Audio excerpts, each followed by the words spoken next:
Tennessee This Week from WATE's 6 on Your Side starts now. Knox County at a time of transition on the heels of an election. We are talking with the new commission chair. Also, new advertising on the airwaves. One gubernatorial candidate with a little dig at his opponent. And we are seeing a congressional candidate roll out her TV ad on Tennessee This Week. Hello, everyone, and welcome to Tennessee This Week. I'm Kristen Farley. Thanks so much for joining us. It is a mix of new faces and veteran leaders in the Knoxville City County building on the heels of the most recent election cycle. Joining me today, we have a leader who has been on commission now for several years, but now he's been picked as commission chair. We have Hugh Nystrom with us. Thank you so much for coming in. Kristen, thank you so much. I'm thrilled that you asked me to come on. We are glad to have you on. So let's talk a little bit about, we were talking about the mix of kind of people who are familiar with these positions and so a lot of new faces as well. What do you think about the dynamic right now? It's really interesting and it's really good. We are in a position right now where we have actually 3 former chairs of Knox County Commission who are serving on commission. So you've got a whole lot of experience on the bench. You've also got experience with commissioners who have done all sort of things, who are bringing very different backgrounds and experience to commission. So I'm frankly very pleased with where we are. I'm pleased with the background that our commissioners are bringing. I'm excited to work with this team to hopefully help our community move forward. Do you feel like our community is well represented in terms of different pockets of our community, well represented on commission?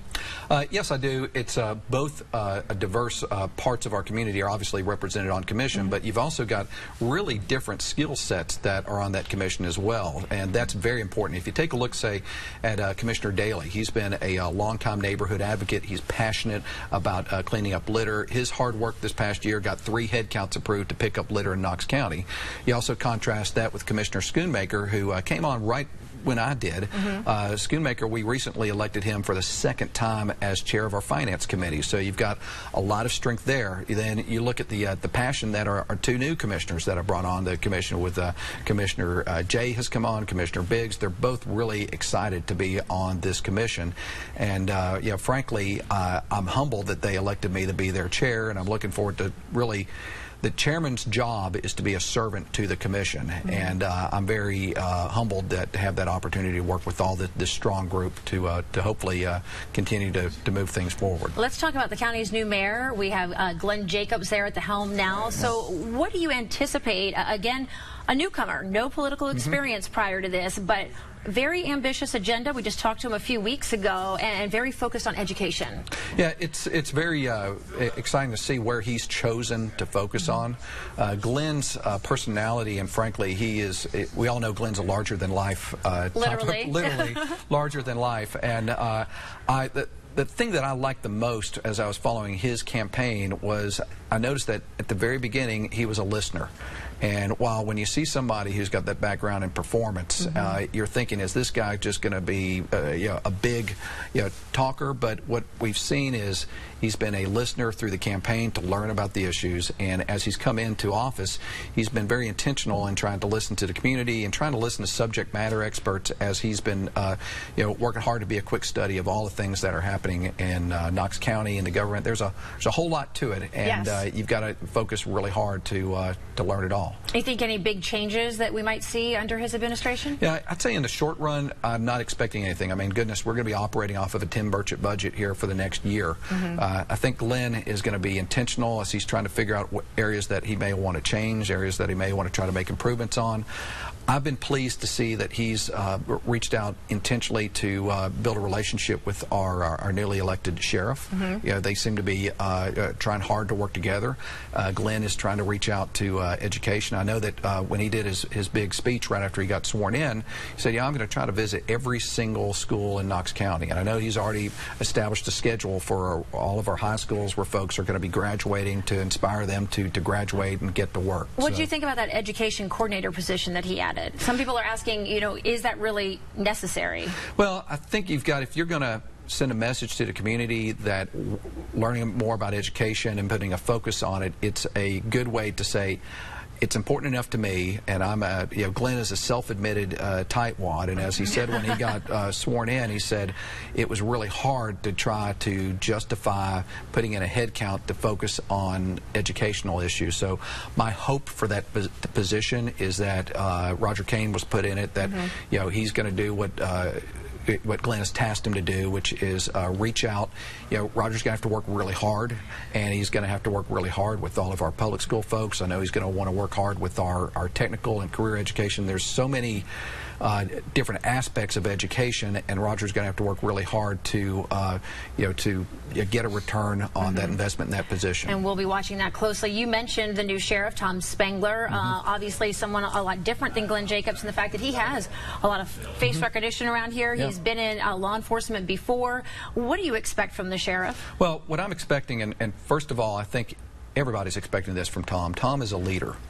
Tom is not a manager type of person. If you look at his career, which has got him here, and this is why he seemed to have the support of all the rank and file folks in that sheriff's department, is their expectation was to see a strong leader that's going to come in and do what is right for this community as the leader of our law enforcement. And one of the things he says that has to be done is to tackle the overcrowding issue at the jail. Do you believe that's a priority?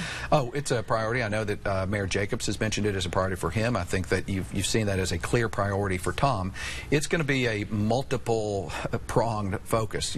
Sheriff Spangler has talked about the need to add another pod at the jail, but it's bigger than just examining those as things. You've got to look at why people are continuing to be in jail. We know that we've got a major opiate challenge right here in this community. Our safety center, which was something that we were really focusing on just a few years ago, it's up and running and beginning to care for people, but you still have got a tremendous problem with opiates, which are putting people into jail. So those are things that I think you're going to have to see our whole community work hand in hand together to hopefully begin with some of the problems that are causing jail overcrowding, besides just looking at it as a facility challenge as well. All of these things, looking at these issues, trying to fix these issues, they all cost money. How do we afford this? Well, you've got to be very intentional. I mean, we've got, as I said, we're going to be operating on Mayor Burchett's budget. You've got to be a pro-business community that's going to encourage growth, that can kind of try to continue to expand our county tax base. I mean, we've seen our budget. I think this year it went up by around, I'll have to check my numbers, but over $20 million just based on natural growth. Is that growth going to continue? Gosh, I don't know. We've got to work hard to recruit new businesses here, just to continue to expand our tax base.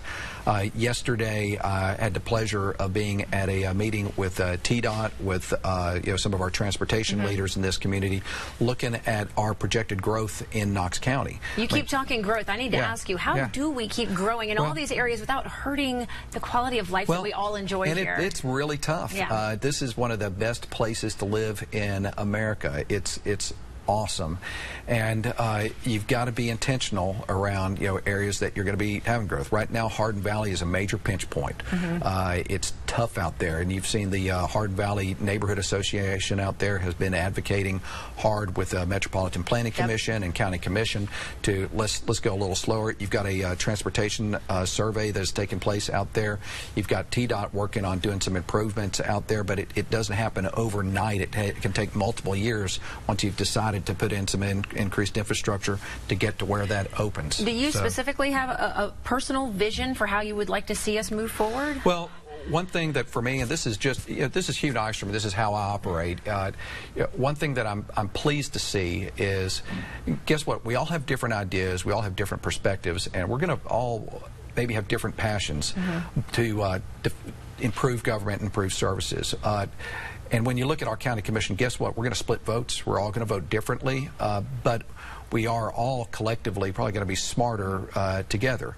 I'm seeing this commission doing our best to work closer with our counterparts on the school board as well as our counterparts on city council.